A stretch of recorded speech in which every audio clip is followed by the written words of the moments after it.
tal? Muy buenas. Empezamos una semana más nuestro programa dedicado a los alumnos del Aula de la Experiencia de la Universidad de Huelva, La Voz de la Experiencia. Bienvenidos. Vamos a tener un programa muy especial, muy de Huelva, muy de los sitios emblemáticos y señeros de esta provincia. Bueno, pero antes de comenzar voy a saludar como siempre a nuestro compañero Antonio Palanco. ¿Qué tal, Antonio? ¿Qué tal? Muy buenas. Encantado Bienvenido. de estar de nuevo aquí. Bueno, vamos acumulando programas y cada cual más especial, ¿eh? Cada Programa semana... número 74 y hoy además una temática que viene como anillo al dedo, ¿no? Además con un elenco... Muy de Huelva, ¿no? Como muy de Huelva, ¿no? Sí. Oye, ¿cuál es tu sitio favorito de Huelva? Te he pillado ahí. Me has pillado, me costaría elegir. Sí, ¿no? Pero bueno, todo aquel sitio donde se puede hacer deporte, te diría que el Paseo de las Rías. Qué bonito. Bueno, cualquier sitio no es un sitio muy especial, ¿eh? Vamos a saludar a los invitados de hoy. Está con nosotros Francisco José Martínez, catedrático de la Universidad de Huelva, antiguo rector y una persona que sabe mucho de lo que vamos a hablar hoy, de monumentos y sitios. Bienvenido. ¿Qué tal? Encantado. Toda actividad relacionada con el Aula de la Experiencia es bienvenida, ¿eh? O sea que es un proyecto maravilloso de la Universidad de Huelva y de toda la provincia, de la ciudad de la provincia. Un honor tenerte con nosotros. Está también con nosotros Manolo Rodríguez. ¿Qué tal? Bienvenido. Muy buenas. Muy bien, María. Alumno del Aula de la Experiencia. Y Puri Hierro. Hola. Puri, bienvenida. Alumna también ya emblemática de Hola. este programa. Hola, encantada de estar aquí nuevamente, que hacía tiempo ya que ¿Verdad? no venía. Que no te sí. veíamos. Bueno, pues vamos a hablar hoy de los monumentos y sitios, porque hace una semana se celebraba el Día Mundial y a nosotros es un tema que en el Aula de la Experiencia nos gusta mucho, porque Huelva tiene muchas cosas especiales, aunque a veces se nos escape y se nos pase por alto. Vamos a arrancar hablando de cuáles son para nosotros los sitios más emblemáticos, o los monumentos o los lugares que saben y que identifican a Huelva. A ver, ¿quién se moja? ¿Quién rompe el hielo? Bueno, pues yo creo que un monumento natural que tenemos en Huelva y que nos da, digamos, un poco nos hace especiales son los Cabezos. Los Cabezos, la pena que ahora mismo los Cabezos no se pueden visitar ninguno, o sea, no se puede. Yo me crié en un barrio donde teníamos un Cabezo, en el barrio de La Joya. Viví todo el descubrimiento por cuando hubo el desprendimiento que salió aquello, que yo lo viví yo era pequeñito pero lo viví. Y entonces yo recuerdo en aquella época que mi vida, mis juegos eran en el Cabezo y yo recuerdo las familias enteras, padres con niños que llevaban la manta y se ponían allí a pasar una tarde, o sea, están en la ciudad y una tarde a pasar, eso hoy día no se puede hacer. Y a mí me gustaría volverlo a hacer, porque tener unos Cabezos y no se puedan disfrutar, la verdad no es nada bueno, me parece, porque tener un Cabezo tapiado, pues la verdad que no está bien. Buena reivindicación, Francis. Pues sí, los Cabezos son un sitio especial, están llenos de mitos y leyendas. Hay una muy bonita de unos monstruos gigantes que parecía que habían aparecido, y así estuvo la literatura durante varios siglos en Huelva. Y hubo un cronista de la Merced, de los mercedarios, que decía que eran unos seres inmensos que habían aparecido en el Cabezo que está detrás de la Merced y que se referían a seres antediluvianos, de antes del diluvio, y que yo no sé qué, y que eran muy grandes. En realidad eran unos huesos que correspondían al tronco de una ballena, y es muy parecido a los huesos de una persona, pero muy grande. Entonces, durante muchos años siempre se decía que en los Cabezos habían vivido los seres antediluvianos. Los Cabezos de Huelva son muy especiales, se formaron hace 4 millones de años y están formados porque son restos de animales que han ido cayendo en el fondo del mar, porque eso era el mar. Allí había, por ejemplo, se han encontrado algunos huesos y dientes de tiburón así de grandes, de megalodones, de un tiburón de 25 metros. En Huelva deberíamos tener una rotonda que tuviera un tiburón de 25 metros porque era el que vivía ahí. En concreto eso se encontró en el Cabezo donde estaba el Cabezo de donde está la Plaza del Litri ahora, la rotonda. Pues ahí había un árbol arriba que se decía que era el árbol del escudo de Huelva, que se perdió, en fin, eso fue hace muy poco tiempo, y debajo del árbol aparecieron, por ejemplo, pues ballenas. Entonces, bueno, los Cabezos son unos sitios especiales. Yo también me crié al lado de un Cabezo y siempre de pequeño jugaba en un Cabezo. O sea, yo en la calle Campofrío, pegado a la avenida San Antonio, yo vivía en los Cabezos, literalmente, y los he hecho también en falta que no los tengamos lo suficientemente dotados como para poder hacer hoy vida allí, ¿no? Nunca es tarde para recuperarlo. Puri, ¿qué lugar o sitio de Huelva, monumento, para ti es el más emblemático? Bueno, mira, para mí el más emblemático ha sido siempre el monumento a Colón, porque claro, desde que era pequeña, pues digamos que eso era el emblema de la ciudad. Íbamos a la Punta del Cebo, bueno, te bañabas allí cuando podías, y entonces quería yo que me explicara, Francis, un poco la historia del monumento a Colón, cómo se fraguó esa idea, ¿no?, de construirlo, ¿no? Es el monumento más importante que tenemos en Huelva y uno de los más importantes que tenemos en España. Si yo preguntara por un monumento en Estados Unidos, ¿cuál diríais? Sí, la Estatua de la Libertad. Pues esto es la historia gemela. El monumento a Colón se dice que es el hermano de la Estatua de la Libertad. De hecho, en Estados Unidos lo llaman así. Además, un monumento que ahora cumple 95 años. Efectivamente, esta misma semana, en concreto esta semana. Fijaros, eso fue una casualidad. Hubo un abogado importante de Nueva York que vino a Europa a hacer negocio y iba a volver de Cádiz, esto estamos hablando de 1911-12, de Cádiz a Nueva York en un barco, pero llegó tarde y salió el barco. Entonces se quedó, llamémosle, tirado, y entonces decidió, ya que estaba ahí, dice, bueno, y si estoy tan cerca del descubrimiento de América, con lo famoso que era, porque otra persona de Nueva York, todos los que voy a hablar son de Nueva York, era Washington Irving, que estuvo en Huelva, que escribió un libro maravilloso. La historia de Washington Irving en Huelva es espectacular. Pues Washington Irving, que era el periodista y el escritor más famoso que había prácticamente durante la primera mitad del siglo XIX, pues en Nueva York seguía siendo muy importante, y por una casualidad, pues este hombre, como perdió el barco, dice, pues voy a visitar los lugares colombinos, que de ahí salió Colón, no sé qué, no sé cuánto, y no fue capaz de llegar. Algo parecido le ocurrió a Washington Irving. Washington Irving se tiró en Sevilla bastante tiempo, intentó venir a Huelva y no podía, y vino el último día, cuando se iba a volver, pudo venir por una casualidad, es decir, que realmente era imposible venir a Huelva, imposible. Y pues esta persona vino a ver los lugares colombinos y se le ocurrió que esto era tan importante, que el pueblo de Nueva York tenía tanto agradecimiento al descubrimiento de América, que habría que hacerle un monumento a Colón. Entonces él pensó que la escultura la tenía que hacer alguien emblemático, y pensó inmediatamente en una amiga suya, que era Gertrude Vanderbilt. Cuando se casó, cogió el apellido de su marido, que era Whitney, y ella, que por cierto era la mujer más famosa y más rica del mundo en su época. ¿Del mundo? Sí, del mundo. No el hombre más rico, la mujer más rica del mundo era ella, cuando hizo el monumento a Colón. Era la familia Vanderbilt. Ellos tenían 10.000 kilómetros de vías de trenes, tenían las comunicaciones, tenían yo no sé qué, eran dueños de medio Manhattan, tenían la casa más grande que había en Estados Unidos, era la gran familia. Curioso que a Huelva siempre se ha vinculado con las personas más ricas del mundo. En el siglo XVII, la persona más rica del mundo que había era uno de Huelva, curiosamente. Fíjate. En el siglo XIX, los Rothschild, que era la familia más rica del mundo, invirtió todo su dinero, bueno, parte de su dinero, pero bueno, una mayoría, en la Rio Tinto Company, eran los dueños de Rio Tinto y se vincularon a Huelva. Y luego, Miss Whitney, que fue la que, después de ver este hombre que era necesario hacer un monumento bonito como la Estatua de la Libertad, Gertrude Miss Whitney había hecho un monumento ya en Francia de agradecimiento por la Segunda Guerra Mundial, por la Primera Guerra Mundial, perdón, y entonces él pensó en ella. Y ella, que tenía mucho dinero, con él crearon una fundación, se llamaba la Fundación Columbus, y la Columbus Foundation, y dijeron al pueblo de Nueva York que pusiera a la gente dinero para hacer un monumento. Y la gente lo puso, es un regalo que nos hizo, igual que fue el pueblo francés hacia la Estatua de la Libertad. Y se hizo un monumento maravilloso, gigante. Hoy tenemos toda la documentación de ese monumento, que estaba perdida. Ha aparecido en la Smithsonian, en un archivo de una biblioteca americana, ha aparecido el diario de Miss Whitney, de todo lo que hizo para construir, porque era la gran obra de su vida. O sea, ella decía que era su sueño. Ella se vino, cuando fue a inaugurarlo, que es muy famoso, pero una mujer absolutamente de otra época, en el sentido que ella, de otra época para su tiempo.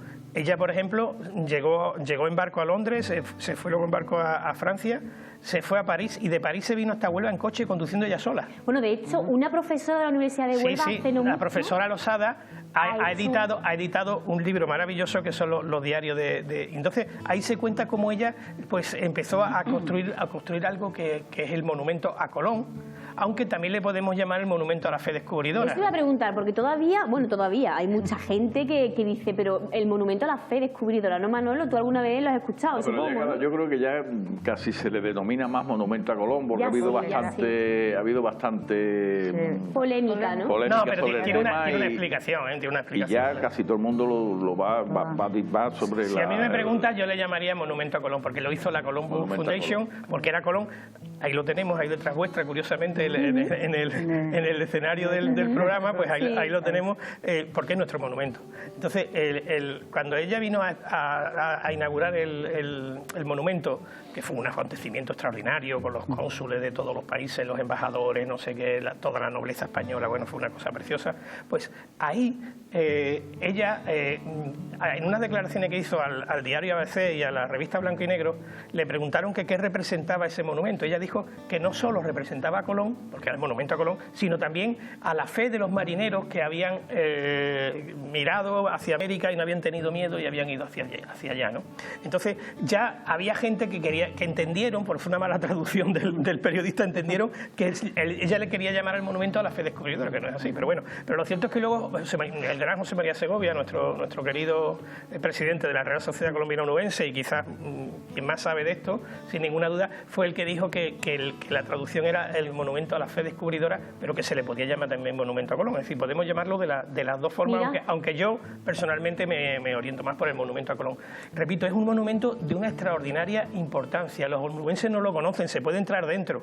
Ahora se ha arreglado el entorno y verlo desde el mar también, que era su imagen, la imagen como la Estatua de la Libertad. Entonces, digamos que no hemos sido conscientes los de Huelva de la importancia de un monumento hecho por una escultora como Miss Whitney. Miss Whitney era, aparte de ser la más rica de todas, era una persona que decía que ella por tener mucho dinero no iba a tener la felicidad, que ella tenía que trabajar, siendo la mujer más rica del mundo. Entonces ella se dedicaba al arte. Ella creó el museo, fíjate que estamos intentando vincularlo con Huelva, el museo más importante que hay de arte contemporáneo en Estados Unidos. Está el MoMA, está el Guggenheim, pero en la misma ciudad de Nueva York hay un tercer museo que para los americanos es mucho más importante, y para mí también, que es el museo Whitney. El museo Whitney tiene un montón de plantas, es mucho más grande, es más del triple que el MoMA, más del triple que el Guggenheim, y es donde están las obras emblemáticas del arte contemporáneo americano. Y eso lo hizo ella, porque era su pasión. Ella era artista y además era filántropa de artistas. Y hoy día la Asociación Huelva-Nueva York está intentando hacer en Huelva, en concreto en la zona del puerto, del muelle de las canoas, intentar hacer un museo Whitney en Huelva, que sería el gran proyecto cultural para nuestra ciudad, como el Bilbao se ha hecho el Guggenheim, en Bilbao se ha hecho el Guggenheim, o en Málaga se ha hecho el Picasso. Es decir, hacer un museo emblemático. Yo personalmente he ido a ese museo con la bisnieta de Miss Whitney, que es Fiona, fíjate, se llama Fiona Vanderbilt Irving, de Washington Irving, es descendiente por un lado de Washington Irving y por otro. Entonces, ella, que es una enamorada de Huelva, que ha estado varias veces en la Universidad de Huelva, que escribió quizá el apartado que más difusión le ha dado en el siglo XXI a Huelva, fue un artículo de 6 páginas que escribió ella en el New York Times, y además que le dieron un premio por la mejor fotografía del año, que era una fotografía de Huelva de todo Estados Unidos. Entonces, ella, que ha hecho tanto por Huelva, pues además es la patrona del museo, ¿no? Porque es una fundación. Entonces, pues personalmente yo he ido con ella para intentar que en Huelva se monte, por el tema de Colón, un gran museo de arte contemporáneo. ¿No? ¿Qué pensáis vosotros? ¿Necesitaría Huelva un museo como ese, quizás para que todavía se potencie? De momento necesitamos un museo, que no tenemos una cosita por ahí. Pero hombre, el museo que tenemos, la verdad que está muy bien. Está muy bien. Pero tenemos parado otro proyecto que está ahí, que hay que terminar, y en fin, eso hay que hacer. Pero bueno, de lo que estamos hablando creo que sería interesante, ¿no? Porque también pues, potenciaría mucho más la importancia de que tiene edificio en la zona de expansión de la ciudad, y que fuera un edificio emblemático, tipo el Guggenheim. Y de hecho esta fundación es más grande, es más fuerte que la del Guggenheim en tema artístico. Entonces, bueno, pues al principio ellos dijeron que era un proyecto de mucha envergadura, pero luego ya van entrando poquito a poco. Entonces, ojalá en Huelva podamos contar con eso, porque yo creo que sería un revulsivo enorme para la cultura de nuestra tierra. Sin duda. Bueno, compañeros del aula, Rocianero de Colón, Elías Rodríguez Picón, sí, señor. Que aquí buen amigo mío. Pues aquí tiene algunas esculturas que a mí me encantan, y bueno, también esculturas de imaginería, no solamente en Huelva, en muchas provincias. Aquí tuvimos un programa nosotros, lo estuve nombrando el tema porque he visto un poco la obra que este hombre ha hecho y me encanta. Colón, nada más y nada menos. Exactamente. Nada más y nada menos que Monumento a Colón, el monumento el otro a la monumento a Virgen Colón que del tenemos en Rocío. Huelva. Sí, el otro, Exactamente. el del Rocío A mí, también. pues, ¿Qué os parece el cambio, por cierto, que ha tenido la Plaza de las Monjas con esta remodelación? El nuevo A mí me gustaba más cuadradito, pero Sí, bueno, ¿te también gustaba está más bien. antes? ¿Y a ti, Me Puri? gustaba más. No, yo no soy exigente ¿Te demasiado, parece bien? me parece bien. ¿Y a ti, sitio de Francis, qué te expansión. parece? Pues mira, yo creo que hemos querido pero no hemos llegado. ¿Sí? Sí, verá, me explico. A mí me parece bien la remodelación que se ha hecho de toda la plaza en general, está bien. Pero la fuente en concreto quería asemejarse pues a 3 barcos como los de La Colón, carabela. pero realmente lo han hecho redondo al final en vez de en forma de barco, no han terminaba, hecho ¿no? proa, no han Así. hecho popa. Es decir, le ha faltado, han intentado imitar con el agua unas velas, pero la gente no lo interpreta así. Entonces, quizás ha faltado un poquito más, le ha faltado una derivada más realismo, ¿no? Exactamente, hacerlo un poquito más comprensible por la gente, pero bueno, está bien. Manolo, que te he interrumpido. No, y otro monumento que sí, Sí. yo creo que nuestro invitado sí nos puede ilustrar perfectamente sobre la Plaza de San Pedro. Está ahora en remodelación, pero la Plaza de San Pedro es el origen de Huelva. Es el origen de Huelva, es decir, ahí empezaba todo, el castillo con los señores de Huelva, la iglesia donde estaba el poder eclesiástico, el ayuntamiento estaba allí, la cárcel, allí se cosió Huelva, de ahí empezó a abrirse Huelva. Y yo creo que es una plaza que a mí me encantaba como estaba, esperemos a ver que yo esperaré que la Estamos todos dejen más o menos bien. estamos A mí me encantaba, como era una plaza que tenía un sabor de pueblo muy bonita. Sí, eso La sí. torre no era así, la torre yo me acuerdo, he visto fotografía, era hexagonal. La torre esta está después del terremoto de Lisboa, la actual torre, que hay unas cuantas en la provincia, la de La Palma, la de Triguero, creo que también, que la hicieron nueva, porque antes era hexagonal. Sí, el monumento, la iglesia de San Pedro es muy especial, tiene una cúpula que es única en el mundo, por ejemplo, y tiene una serie de cosas. Es una iglesia, como digo, absolutamente especial, ¿eh? Es la decana, llamémosle, de las iglesias de nuestra ciudad. Y lo importante en este caso es que ahí estaba todo, pero falta una cosa, había un castillo. El castillo. Y el castillo, desgraciadamente, el castillo está desaparecido. Y sabemos su ubicación, tenemos los planos, tenemos los alzados. José Luis Gozalve, que ya murió, un profesor de la Universidad de Huelva, yo tuve la suerte de escribir un libro con él precisamente, y con Jesús Barroso, un arquitecto, sobre ese edificio del que no existía nada, y después de mucho buscar él en los archivos de Medina Sidonia y otras personas, se encontraron los planos. Es decir, es una pena que nuestro castillo, aunque sea reconstruirlo virtualmente, nosotros hicimos una reconstrucción virtual, pero esto hace más de 20 años. Hoy día hay tecnología mucho mejor y deberíamos Se podría retomar, ¿eh? Sí, en la Merced también. Huelva necesita, como tenemos digamos, la penosa costumbre de derribar todo nuestro patrimonio, pues lo vamos a tener que tener virtualmente. Mira, ahora en la Merced, por ejemplo, en la Merced, yo estaba hablando con la gente de Ánfora y incluso se ha hecho ya un guión para hacer, porque ahí había un pabellón muy bonito, el pabellón de la cinta, donde estuvo el rey, que estaba en el centro de la Merced, y ahora cuando se ha hecho la Merced y se ha levantado, se ha excavado y se ha encontrado exactamente donde estaba. Incluso se ha dicho de hacerlo. Pero bueno, al final el proyecto del ayuntamiento no lo contemplaba y no se ha hecho. Pero hemos dicho, por lo menos lo vamos a levantar virtualmente. Hay tanto por levantar y lo vamos a levantar destacar. virtualmente y se está haciendo un trabajo muy bonito. Entonces, yo creo que en Huelva tenemos todavía muchísimos monumentos. Fijaros, aquí tenemos un libro maravilloso. Hay una jornada, ya que estamos hablando hoy de patrimonio, hay una jornada que se llama la Jornada de Patrimonio Onubense, que organiza Aurora Cid con su hermana Ana, y yo también le ayudo, y participa el obispado, el ayuntamiento y algunas instituciones más, el puerto, etcétera, que consiste en que 1.500 niños de institutos de Huelva y de la provincia visitan 30 monumentos de la ciudad de Huelva. Pues dice, es que en Huelva no hay nada, es que en Huelva hay muchísimo, lo que pasa es que no lo sabemos. Entonces, y además tiene la peculiaridad de que a esos niños les enseñan de Cicerones otros niños de instituto. Y esos niños de instituto le hicimos un libro precioso entre los tres. Descubre Huelva. Sí, se llama Descubre Huelva, Mito, Historia y Patrimonio.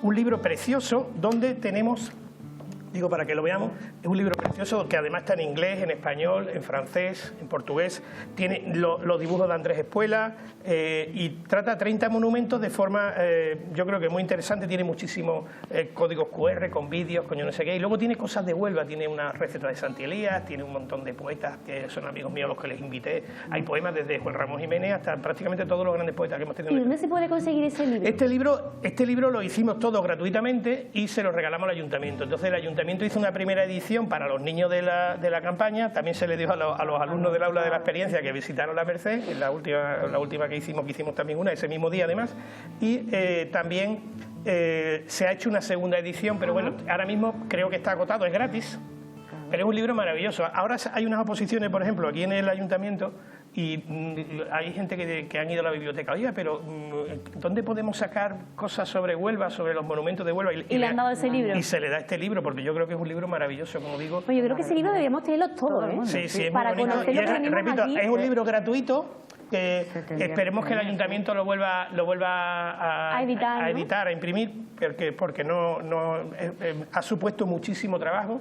Han colaborado más de 100 autores, entre poetas, ya digo, personas que han colaborado, sobre todo Aurora, que es la coordinadora, su hermana y yo, que somos los que hemos escrito todos los textos, digamos, de descripción de los monumentos, pero luego hay un montón de escritos de poetas, fundamentalmente, de escritores. Qué interesante. O Wilkins, en fin, de todos, ¿no? Muy de Huelva, muy nuestro. Sí, mucho. Bueno, tenemos mucho que hablar esta tarde de monumentos y sitios, pero vamos a continuar dentro de unos momentos. Vamos a unos descansos, unos anuncios y enseguida regresamos. Hasta ahora.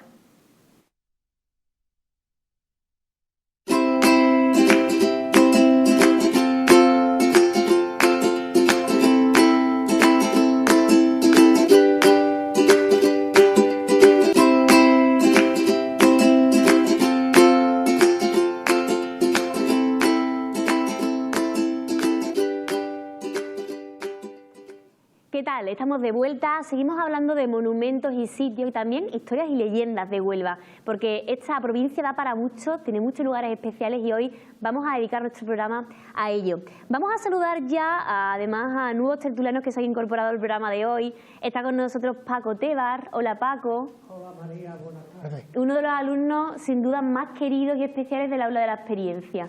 Bueno, si tú lo dices. Yo creo que más de uno lo dice, ¿no? Francia, además, te saludamos de nuevo, Francisco José Martínez, catedrático de la Universidad de Huelva, y antes no lo hemos dicho, pero uno de los fundadores del aula de la experiencia, ¿no? Bueno, de los primeros profesores. El primer curso antes de que naciera el aula de la experiencia lo dimos cuando se inauguró el edificio de la Merced, justo inaugurado, unos meses después, o sea, se inauguró en septiembre, sí, se inauguró en septiembre del año 91. Y ya en noviembre dimos un curso que no se llamaba Aula de la Experiencia, sino esto fue una ocurrencia que tuvimos un grupo de amigos y le llamamos Abuelo Analógico, Nieto Digital. Y entonces teníamos abuelos y nietos metidos en una sala de ordenadores, hicimos un curso precioso. Y ya a partir de ahí ya empezaban en otras universidades en España los cursos del aula de mayores, que se llamaba entonces, y pues empezamos a hablar con la Junta de Andalucía y al final se creó el Aula de la Experiencia. Yo he tenido la suerte y el honor de dar clases, yo creo que todos los años, que desde entonces hasta ahora, estamos hablando de 32 años, de dar clases todos los años, y ya luego se formalizó ya como tal, y ya a partir de ahí, pues ahora mismo tiene más de 1000 alumnos, con 11 sedes en la provincia, es decir, estamos hablando de... Yo este año, por ejemplo, he dado clases pues en Isla Cristina, en Lepe, el año pasado en Villablanca... Y cada año crecen las sedes, ¿no? Sí, crece, y además con alumnos, O sea, hay sitios donde... La Cristina que di clase yo hace ahora un par de semanas, ahí había más de 100 alumnos, probablemente. Es que yo no sé qué tiene el aula de la experiencia, que es que engancha, ¿no, Manuela? Bienvenida, Manuela Albarracín. Muchas gracias. Yo personalmente sí estoy enganchada, vamos, son 3 años ya los que estoy en el aula de la experiencia y la verdad que cada día disfrutando con las asignaturas. Fíjate una cosa, para mí, que yo llevo en la universidad, yo llevo ya 39 cursos llevo yo de profesor aquí, no en la aula, sino en la universidad. Para mí son los mejores alumnos. Siempre lo he dicho, y siempre lo he dicho, son los alumnos que tienen más interés. Ahora el alumno universitario en general no es que esté absolutamente volcado con su enseñanza, tiene otras preocupaciones. Entonces son los que tienen más interés, los que te preguntan más. A mí un alumno de grado, de máster o de doctorado, que yo doy en todos los ciclos, a mí, yo no creo que haya habido ningún alumno nunca que me haya hecho preguntas hasta que yo haya llegado un momento que haya dicho no. En el aula de las mayores yo empiezo a ver por esto y digo, y me dicen, ¿y esto por qué? ¿Y esto por qué? Y ya llega un momento, cuando te lo han preguntado 15 veces, ya han llegado más profundo de lo que tú... Y dices, pues no lo sé. Lo voy a estudiar. Ya vendré el próximo día. Solamente me ha pasado con ellos, porque son los más activos, los más... Para mí son los... Y es una experiencia por parte de ellos, por parte de los profesores, por parte de la universidad. Además, el hecho de que estén, se ha intentado siempre, porque podíamos ponerlo en un edificio aparte, una cosa de esta, no, siempre hemos intentado que estén en medio de los demás alumnos, que haya una relación intergeneracional. Entonces, por ejemplo, en el campus del Carmen, el Galileo, están ellos y en la clase de al lado están los de Derecho, los de Química, de la planta de arriba están los de otros, es decir, están mezclados y unos días hablan con unos alumnos de un tipo, otros de otros, y yo creo que eso es muy interesante, aporta para todos. A mí, bueno, yo la parte que me toca, estoy encantada cada semana de que a través de esta ventana pues se da a conocer lo mejor de ellos, ¿no? Que tienen tanto que contar, tanto que ofrecernos y compartir. Manuela, hoy hablamos de monumentos y sitios y mira, ella tiene su cuaderno con todas las anotaciones hechas, porque ella viene empapada del tema, ¿no?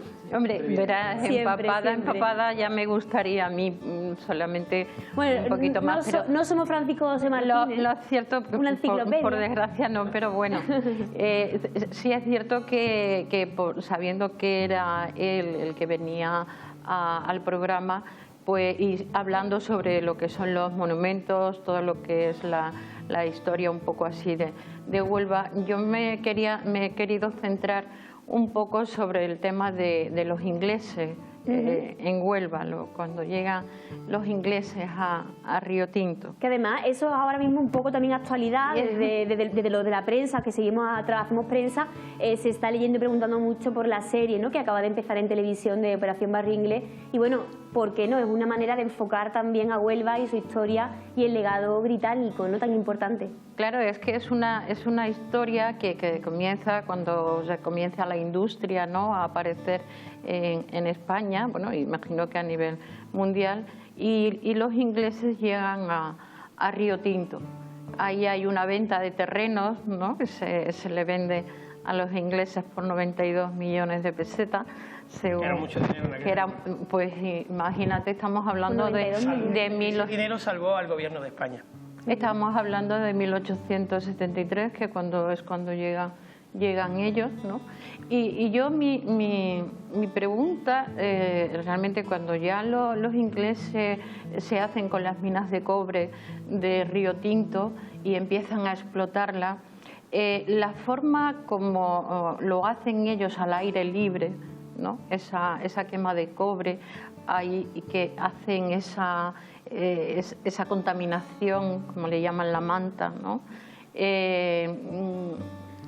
Esa forma de hacerlo estaba prohibida en todas partes, excepto Portugal, que dice que hasta el 78 no cede. ¿Por qué se le permite a los ingleses trabajar de esa forma? No es que se le permitiera, es que nosotros le vendimos una parte de la provincia.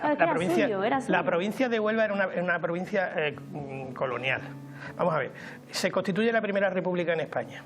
12 horas después, solamente 12 horas después, hay en España, y eso no lo ha agradecido España nunca a los de Huelva, 12 horas después de que se constituye la primera república, se le vende una parte de España, que es la cuenca minera, a un gobierno que es el gobierno británico, que lo hace a través de la Rio Tinto Company Limited. O sea, se lo venden por 92 millones y medio de pesetas. Y entonces, pues, se lo venden y a partir de ahí se crea un sistema colonial. Aquí la ley que estaba vigente era la ley británica. Entonces aquí el día que se festejaba era el del cumpleaños de la reina británica. Y era una sociedad muy orientada. Fíjate, os voy a poner un ejemplo muy rápidamente de una anécdota buenísima. A principios del siglo XX se hacen unas elecciones municipales, como en toda España, y se hacen en la Sierra. En la Sierra solamente se podían presentar las listas que quería el director de la compañía. Entonces era Mr. Brownlee, conocido como el rey de Huelva. Era el rey de Huelva, es que el tío actuaba como rey de Huelva. En el Reino Unido decían que era el vicerrey detrás de la reina, pero él decía que aquí era el rey. Entonces, el rey de Huelva era el que hacía las listas electorales en Río Tinto, en Nerva, yo no sé qué, y en Nerva se presentaron 2 del Partido Socialista. Y salieron. Entonces, el ayuntamiento tenía, imaginaros, 9 concejales y había 2 y los otros todos eran del mismo partido, que era el de Mr. Broly, que era lo que él elegía, ¿no? Entonces, en España se constituyen todos los ayuntamientos, toman posesión todos los concejales de España, menos 2, que eran estos. Entonces le preguntan, Pablo Iglesias, que entonces era el que estaba en el Parlamento del PSOE, le pregunta al ministro: oye, ministro, que allí hay 2 parlamentarios, dos concejales a los que enerva que no le dejan ni tomar posesión. Dice, pero ¿qué pasa? Dice, pues no lo sé, ni me había enterado. Total, que llega 2 meses después y vuelve a preguntar otra vez. Dice, señor ministro, que no me ha contestado usted, ¿qué pasa con estos dos? Ni tienen mayoría, ni van a gobernar, ni nada. Es que la vota la gente que por lo menos tomen posesión, aunque sea solamente eso. Dice, no, es que Mr. Browning todavía no ha dado su permiso. Fíjate. O sea, fijaros si estábamos en un sistema absolutamente colonial. Pero yo creo que la interacción entre británicos y onubenses fue muy buena. En doble sentido, los británicos trajeron aquí muchas cosas y nosotros llevamos muchas cosas al Reino Unido. El vino de Lepe fue famosísimo, Shakespeare y los cuentos de Canterbury y luego Shakespeare después los trataron muchísimas veces. Tuvimos el vino de Lepe. De Lepe tuvimos a Juan de Lepe, que fue el rey de Inglaterra por un día. La costumbre del té, si alguien caracteriza a los ingleses la costumbre del té, provino de la hija de Luisa, que fue la reina de Portugal, que nació aquí en el Cabezo de San Pedro, en Huelva. Pues su hija se casó con el rey británico y fue la que llevó la costumbre del té de aquí para allá. Fíjate, que es algo Qué curioso. Que es en aquel sentido y no en el sentido contrario. Es decir, ellos nos aportaron a nosotros mucho: el fútbol, el cricket, el tenis, el golf, etcétera. Todos los deportes británicos llegaron aquí y en Huelva fue donde iniciaron muchos de ellos su primera actividad en la península ibérica, y luego también su cultura, ¿no? Sus monumentos, su educación. En la provincia de Huelva los niños tenían una educación muy esmerada, digamos, porque los británicos creían que los niños tenían que ir a la escuela, cosa que no ocurría en otras partes de España. Los hospitales, aquí fue el primer sitio donde hubo un quirófano aséptico, el primer sitio donde hubo máquinas de rayos X en España, etcétera, etcétera, fue precisamente en Río Tinto y en Huelva. ¿Cuál dirías que de todo el legado británico es el sitio más especial que nos han dejado los ingleses en Huelva? Yo diría que el barrio de Bellavista en Río Tinto y el barrio Obrero, es decir, son 2 barrios victorianos de los que están casi mejor conservados del mundo. O sea que yo diría que esos 2, aparte de que hay mucho. Uri, ay, perdón, Manuela. No, yo es que, verás, como reivindicando lo que es diríamos el pueblo, ¿no? Es cierto que tenemos un legado inglés pues de bastante envergadura. Pero por eso yo te preguntaba antes, en cuanto a la explotación de las minas de cobre, que si esas teleras que se hacían alrededor del pueblo... Cuando la hicieron se permitía, las prohibieron poco después. Se permitía. Se permitía. Entonces, y luego se prohibieron poco después en el Parlamento español, se prohibieron 2 veces. Una vez se prohibió y se quitó, y otra vez la volvieron a prohibir. Y el tema de las teleras era tremendo, fíjate, pero eso ya venía de muy antiguo.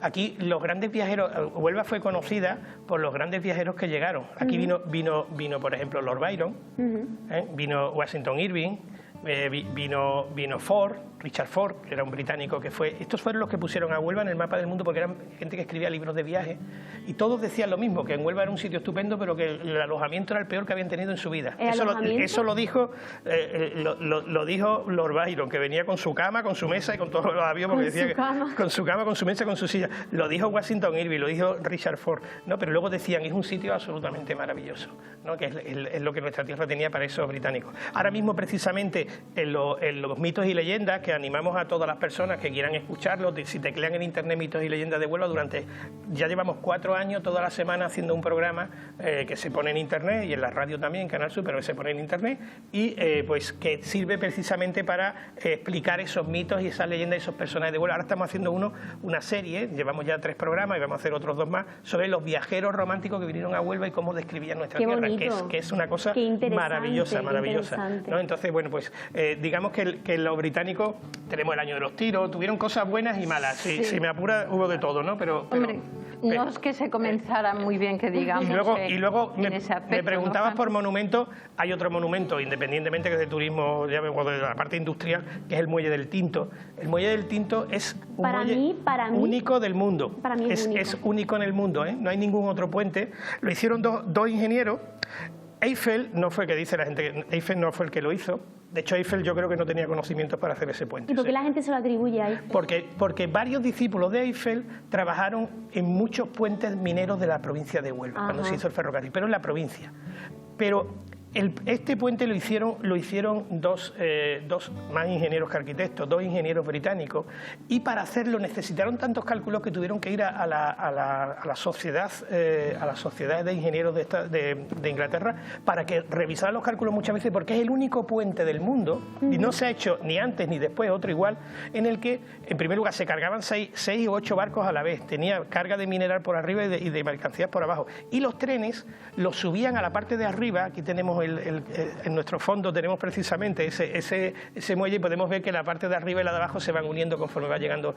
Tiene 1.200 metros, 1.600 metros, aunque luego tiene una parte en tierra y otra parte que ahora se va a unir, porque desgraciadamente lo rompimos, lo de Huelva somos muy buenos rompiendo. Sí. Entonces, digamos que el tren subía por arriba, cargado con los vagones con mineral, y la máquina desde atrás lo subía y la máquina se iba.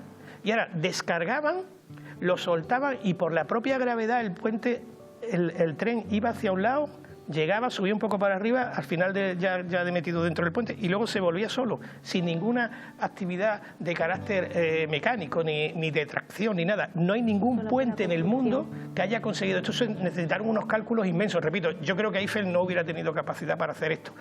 Sí, es verdad que muchos discípulos de la escuela de Eiffel tenía una escuela, y en esa escuela de ingenieros muchos de ellos trabajaron en la provincia de Huelva, pero no es el puente de Eiffel, no es un puente... La de cosas que hemos aprendido hoy, Manuela, te tengo que cortar porque nos queda muy poquito tiempo. Era una pregunta que le hacía Francis sobre, perdona, el proyecto que se va a hacer sobre esa unión entre el puente que está roto. Sí, lo tenemos que hacer, hombre, eso lo tenemos que hacer. Pero ¿tú no crees que va a estropear un poco lo que es el emblema de nuestro muelle del Tinto? No, se va a hacer igual que estaba. Claro, se va a dejar igual que estaba. Quizás se va a dejar unos huecos, quizás van a faltar 2 columnas, pero por lo demás va a ser igual. Yo lo he estado viendo, sí. Bueno, ahora sí, para que no se nos acabe todo el tiempo, porque Paco está aquí calladito. Está también guardando fuerza. Paco, para ti, ¿cuál es, antes de darte paso a tu poema, que tienes preparado un poema precioso, cuál es para ti el emblema de Huelva, el lugar o sitio más emblemático, más especial? Hombre, yo para mí, la Punta del Cebo, por los recuerdos que tengo de cuando jovencito irnos allí a bañarnos, porque era la playa de Huelva, la Punta del Cebo. Además los domingos había un tren que te llevaba y te traía. No estaba el puente, para ir a la Rábida tenías que coger una barquita que se alquilaba a remo, en fin. Para mí es un sitio muy emblemático porque... Muy especial. Yo creo que mi padre cogía el autobús con su madre cuando era niño, lo llevaba a que pasara el día en la Punta del Cebo. Sí.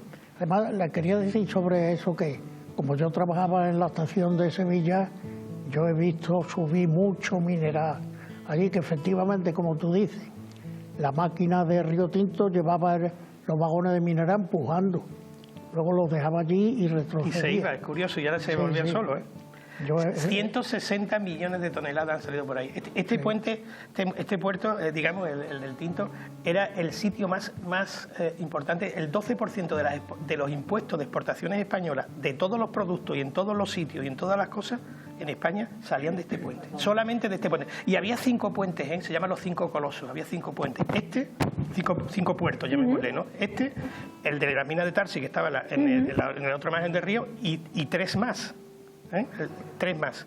Y en una época en la que había cientos de barcos funcionando en nuestra ría. Era la época dorada en la que precisamente transcurre esa serie de televisión que está ahora iniciándose de... Que deberíamos verla, porque la han cambiado de día ahora, a los domingos por la noche, a las 10 para que todo el mundo la vea, así que una parte de Huelva también en la pequeña pantalla, además el guionista es de Huelva, así que no hay ninguna excusa para no enterarnos un poquito mejor de lo que tenemos.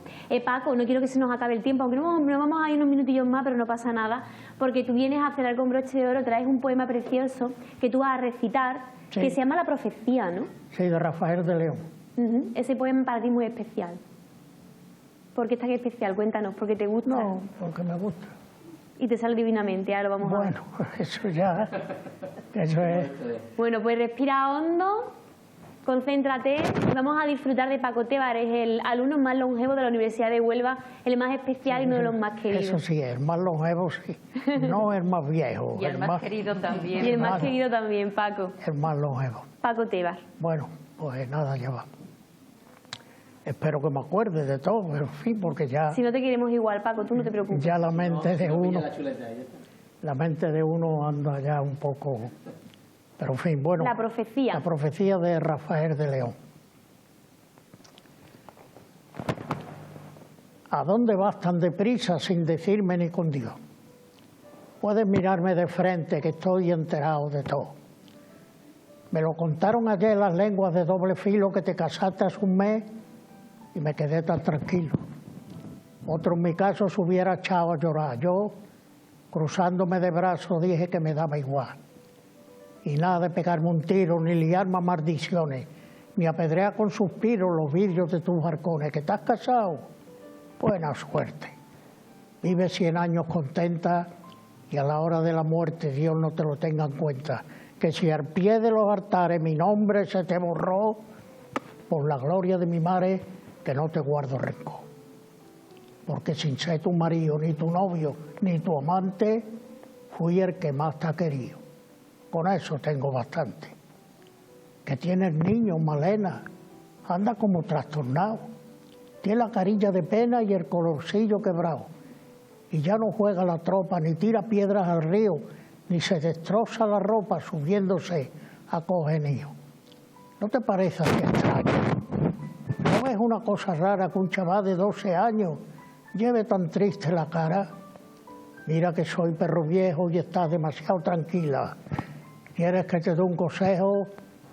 Vigila, mujer, vigila. Y fueron 2 centinelas los ojitos de mi madre. Cuando sale de la escuela se va para los olivares.